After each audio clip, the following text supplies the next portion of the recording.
ஸ்ரீ கிருஷ்ண கர்ணாமிருதம் 16வது ஸ்லோகம். இடைப்பெண்களுக்கு உயிர் ஸ்தானம் மாதிரி கிருஷ்ணன். கல்யாண ரூபாய். கிருதயே மம கிருத்ய விப்ரமாணாம் கிருதயம் ஹர்ஷ விசாலலோல நேத்ரம் தருணம் பிரஜபால சுந்தரீனாம் தரளம் கிஞ்சன தாமசன்னிதத்தாம். 12.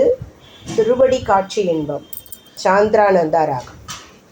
நிகில புவன லக்ஷ்மி நித்யலீலாஸ்பதாப்யாம் கமல விபின வீதி கர்ப்ப சர்வங்கக்ஷாப்யாம் பிரணமத பயதான பிரௌடி காடோததாப்யாம் கிமபி வகதி சேத கிருஷ்ண பாதாம்புஜாப்யாம். 13. சர்வாபீஷ்டங்களையும் கொடுக்கும் கிருஷ்ணன். சாந்திரானந்தா.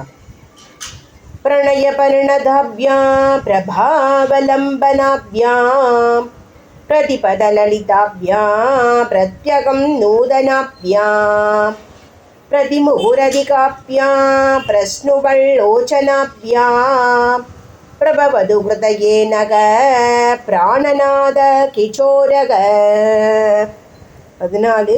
ஆனந்த கடல். கல்யாண ரூபாயம்.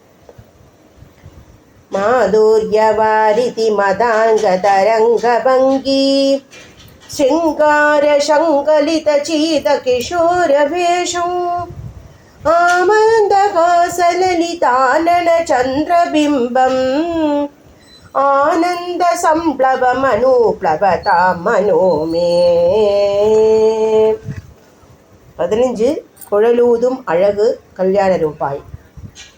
அவ்யாஜ மஞ்சுள முகாம்புஜ முக்த பாவையி ஆஸ்வாஸ்யமான நிஜ வேணு வினோதநாதம் ஆக்ரீடதாமருண பாத ஸ்வரோதுகாவ்யாம் ஆத்ரே மதீய கிருதயே புவனாத்ர மோஜக.